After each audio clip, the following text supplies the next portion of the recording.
dans les transports en commun.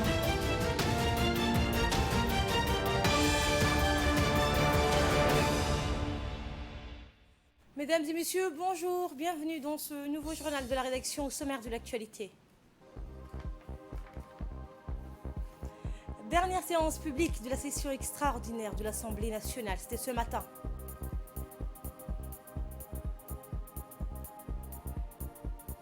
Une réunion de travail sur le plan de relance et l'activité aéronautique s'est tenue à l'autorité de l'aviation civile. Et au Bangladesh, un tiers du pays a été inondé sous la mousson. Bonjour et merci de nous accueillir chez vous. Ce matin, s'est tenue au sein de l'Assemblée nationale la dernière séance publique avec comme présidence le chef de l'hémicycle national, Mohamed Ali Hamad. La séance a vu la participation du Premier ministre, Abdelkader Kamel Mohamed, des membres du gouvernement et l'ensemble des parlementaires de l'Assemblée. 7 projets de loi étaient à l'ordre du jour de la séance publique plénière, dont le plus important fut le projet rectificatif de l'État pour l'exercice 2020. Les autres projets de loi ont été donc un accord de financement portant sur la centrale électrique de Demerjuk, un projet d'accord pour la réponse en développement aux impacts liés au déplacement dans la Corne de l'Afrique et l'accord donc pour l'élaboration de la politique de gestion, le développement de la statistique à Djibouti et enfin un accord portant sur le financement pour une réponse urgente contre les criquets pèlerins. Les modifications en matière de procédure civile et la ratification de la charte africaine de l'éducation étaient également à l'ordre du jour.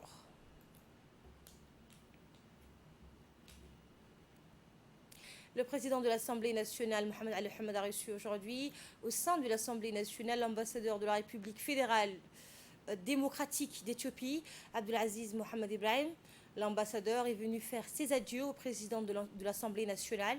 Dans cet entretien qui a eu lieu dans le salon d'honneur du Parlement, le président Hamad et son invité ont passé en revue un certain nombre de sujets d'intérêt commun, notamment les chantiers de coopération engagés ces dernières années entre nos deux pays.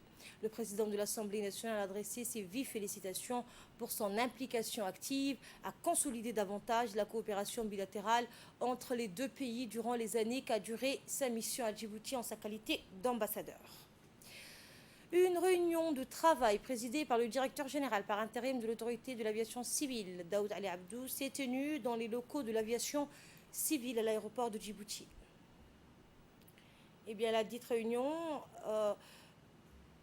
a réuni les directeurs et représentants des compagnies aériennes comme Qatar Airways, Turkish Airlines, Ethiopia Airlines, Air France et Kenya Airways.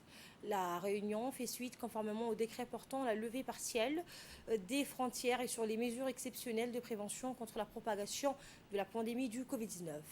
Les discussions ont porté sur le plan de relance de l'activité aéronautique et les points saillants suite à l'ouverture imminente de l'espace aérien.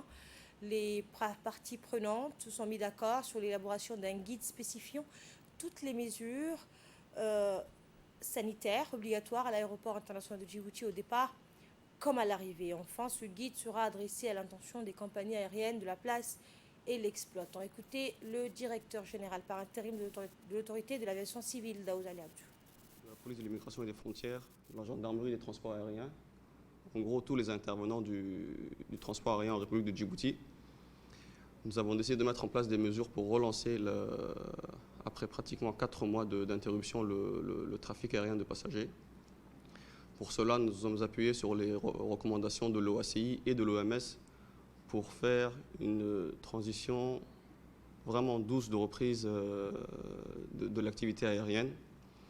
Nous avons mis en place un certain nombre de mesures pour pouvoir éviter que la pandémie de coronavirus reprenne à Djibouti. Dans un premier temps, nous avons jugé nécessaire de suspendre les vols malgré l'impact économique que cela a pu avoir. Mais aujourd'hui, la tendance est vers la calmie et nous avons décidé de reprendre. Donc aujourd'hui, nous allons vous présenter toutes les mesures que nous avons prises. On va commencer par vous présenter le dépistage qui va être réalisé. Ensuite, nous allons parler des mesures prises concernant toutes les mesures de nettoyage et de désinfection concernant la plateforme aéroportuaire. Nous allons passager des aéronefs et ainsi que du passage. Et en aparté, dans une interview accordée à notre confrère Ali Abdillahi, M. Daoud Ali Abdou, qui est directeur général par intérim de l'autorité de l'aviation civile, est longuement revenu sur les mesures prises par notre gouvernement à l'ouverture prochaine prévue ce vendredi 17 juillet de notre espace aérien. Voici ses propos.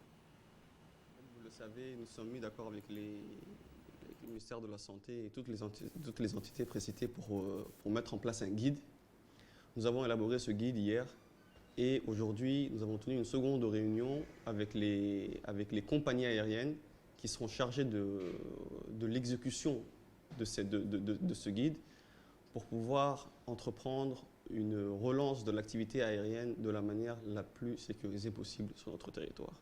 L'épidémie de coronavirus est vraiment en baisse à Djibouti, alhamdoulilah, et nous ne voulons pas qu'il y ait une reprise qui pourrait se faire avec la reprise des vols du transport aérien. Donc nous avons placé ces mesures. Donc c'est une reprise économique et les compagnies aériennes ont été briefées. Certes, ce sont des mesures contraignantes, mais il en va de la sécurité et de la santé de nos concitoyens. Donc nous avons en place ces mesures. C'est un challenge parce que nous aussi, à l'aviation civile, nous avons des impératifs de sûreté et de sécurité que nous devons préserver coûte que coûte. Donc on a mis en place une combinaison de mesures, autant concernant la facilitation du transport aérien, la sûreté aéroportuaire, ainsi que la sécurité des aéronefs. Et nous y avons rajouté toutes les mesures que nous ont dictées le ministère de la Santé et tous les intervenants de la santé publique. Nous avons mis en place des structures à mesures exceptionnelles, à situations exceptionnelles, mesures exceptionnelles, comme je l'ai dit aux compagnies aériennes. Dans la foulée, ils ont compris, c'est nécessaire et nous devons revivre aussi à Djibouti. Il faut qu'on commence à vivre comme ça, de cette manière-là. Il fallait que la reprise ait lieu. Nous n'avons pas ménagé nos efforts pour que l'épidémie ne reprenne pas. Et nous avons octroyé les slots ou les créneaux aux compagnies aériennes, pas de la même manière qu'avant. Par exemple, Ethiopian venait 14 rotations par semaine. Désormais, ce sera 4 rotations par semaine.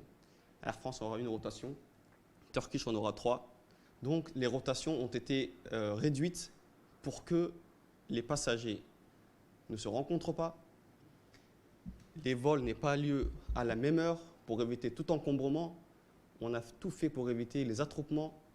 On a mis en place des marquages au sol. On a mis en place des stations de lavage de mains. On a mis en place les gels hydroalcooliques sur chaque circuit qu'empruntera le passager. Place maintenant au point de presse sur la situation de la pandémie du Covid-19 en République de Djibouti en ce 15 juillet. 22 patients ont été déclarés guéris, 414 tests ont été réalisés, 6 tests sont avérés positifs, 0 cas de décès. Restez vigilants, protégez-vous et protégez les autres. Dans l'actualité également, le secrétaire général du ministère du Travail chargé de la réforme de l'administration, Abdallah Ali Mohamed, a lancé les travaux d'une formation sur les services d'inspection en santé et sécurité au travail par vidéoconférence. C'était à l'INAP. Objectif, rehausser le niveau technique des cadres de l'inspection de la CNSS en matière de santé et sécurité au travail. Cet atelier animé par un expert international tunisien de l'organisation de la conférence islamique se poursuivra jusqu'au 21 juillet. Au travail, au logo, aux capacités. Dans le reste de l'actualité, le président de la Chambre de commerce de Djibouti, Youssef Moussa-Doualé, a procédé ce matin au Palais du Peuple. Au Palais du Peuple, la cérémonie de remise des clés de véhicules et engins de formation professionnelle. L'objectif de ce projet consiste à appuyer et promouvoir le développement d'une offre de formation spécialisée pour les jeunes et les professionnels en activité concernant les acteurs de la filière transport et logistique portuaire. Ce projet a été collaboré avec le Chambre de commerce, l'Agence française de développement, l'AFD, l'Association des transitaires de Djibouti et aussi l'Union européenne. On prépare, outre le président de la Chambre de commerce, l'ambassadeur de France, le représentant de l'Union européenne et la coordinatrice résidente des Nations unies à Djibouti et aussi les départements du ministère concernés. La cérémonie s'est clôturée par une réception de donation de remise des clés des véhicules concernant la formation pour les jeunes. Écoutez l'ambassadeur de France accrédité à Djibouti. Nous donne l'occasion de rappeler le rôle clé joué par la Chambre de commerce en sa qualité de maître d'ouvrage du projet de professionnalisation des acteurs de la filière transport et logistique portuaire. Il s'agit là de la première opération financée début 2017 dans le cadre du fonds fiduciaire d'urgence Fenêtre Corne de l'Afrique de l'Union européenne pour un total de près de 10 millions d'euros et dont la gestion a été déléguée par l'Europe à l'Agence française du développement. Dans le montage du projet initial et l'étude de faisabilité, la Chambre de commerce avait été reconnue par tous les acteurs comme étant le maître d'ouvrage le plus désigné, le plus compétent pour mener à bien cette opération emblématique avec l'appui d'une assistance technique française. L'originalité de ce projet, laquelle est-elle? C'est d'offrir une formation spécialisée pour les jeunes et les professionnels en activité grâce à un certain nombre de critères. La structuration et la régulation de l'ensemble de la filière transport, portuaire, logistique, la facilitation et le renforcement du dialogue public-privé, l'adéquation formation-emploi avec l'acquisition d'équipements adaptés et puis la qualification des ressources humaines et l'insertion des jeunes sur les métiers prioritaires. On sait combien la lutte contre le chômage des jeunes est essentielle. Écoutons cette fois le mot du président de la Chambre de commerce, M. Youssef Moussadawali. C'est une véritable satisfaction pour moi et pour mes collègues de voir le fruit de tous nos efforts déployés ici sous nos yeux. Nos efforts à tous, partenaires du projet Transform, bailleurs de fonds, gestionnaires délégués, maîtres d'œuvre et bénéficiaires. Avec la cérémonie d'aujourd'hui, nous franchissons une nouvelle étape dans la réalisation du projet Transform par le constat de la disponibilité d'un matériel pédagogique inédit à Djibouti, constitué de véhicules écoles, des chariots élévateurs, des simulateurs d'engins portuaires au centre des ressources et des compétences pour un coût global de plus de 2 millions d'euros, soit environ 420 millions de francs Djibouti. Que des chemins parcourus depuis la discussion de 2014 sur la problématique de la compétitivité et des besoins en renforcement des compétences des entreprises djiboutiennes opérant dans les domaines portuaires et de la logistique et du transport. Autre nouvelle, l'ambassadeur de la République de Turquie a organisé aujourd'hui la commémoration du coup d'État manqué du 15 juillet 2016. Elle a eu lieu à l'ambassade de la Turquie à Djibouti. La cérémonie a débuté par une minute de silence pour les martyrs tombés dans la nuit du coup d'État manqué. Une projection de documentaire était au menu de la cérémonie. Il y a 4 ans, jour pour jour, dans la nuit du 15 au 16 juillet 2016, des éléments factieux de l'armée ont tenté de s'emparer du pouvoir en bombardant des sites clés à Ankara et en déployant des chars dans les rues de la capitale et d'Istanbul. L'intervention d'éléments loyalistes au sein des forces de sécurité et des milliers de partisans de Recep Tayyip Erdogan descendus dans la rue à l'appel du président a permis de mettre en échec le soulèvement. Au lendemain d'un coup d'État manqué, plus de 50 000 personnes ont été arrêtées et 100 000 autres limogées. Dans son intervention, l'ambassadeur de Turquie à Djibouti, Salim Leven Saïkaya, a tenu à faire un rappel du coup d'État avorté du 15 juillet. Les criminels a osé tenter un coup d'État militaire contre le gouvernement et le président de Turquie le 15 juillet 2016. Le 15 juillet 2016.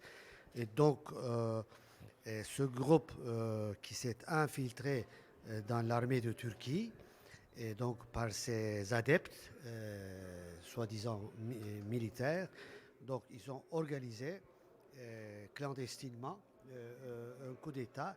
Ils ont programmé ça pour réaliser le soir du 15 juillet 2016. Mais le président de la République de Turquie, M. Recep Tayyip Erdogan, à la télévision, il a demandé au peuple turc de sortir dans les rues et de résister contre les putschistes qui avançaient dans les rues avec leurs tanks, avec leurs voitures. et le peuple turc, par des dizaines et des dizaines de milliers, se sont rués dans les rues la nuit pour résister contre ce groupe de militaires, pour les arrêter, les empêcher. Il y a eu des clashs, il y a eu beaucoup de morts. Il y a eu, en fin de compte, 251 morts et plus de 2000 blessés. Et donc, en fin de compte, le coup d'État a pris fin par les moyens du peuple turc le 16 juillet dans la matinée. Et de là, nous passons à ce qui domine l'actualité hors de nos frontières. La force européenne Takuba, un groupement de forces spéciales destiné à accompagner les soldats maliens au combat face aux djihadistes, sera prête à agir à partir d'aujourd'hui avec une centaine de militaires estoniens et français, selon la ministre française des armées.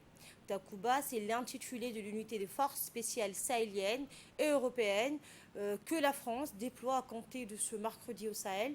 Une centaine de militaires estoniens et français sont chargés d'épauler les forces locales et les militaires de l'opération Barkhane, lancée en 2014 pour faire reculer les groupes djihadistes dans cette bande de territoire qui traverse entre autres le Mali, le Burkina Faso, le Niger ou encore le Tchad. Cette nouvelle mission devrait en principe monter en charge. Les Estoniens et les Français doivent être rejoints cette nouvelle mission devrait donc en principe monter en charge. Les Estoniens et les Français doivent être rejoints à l'automne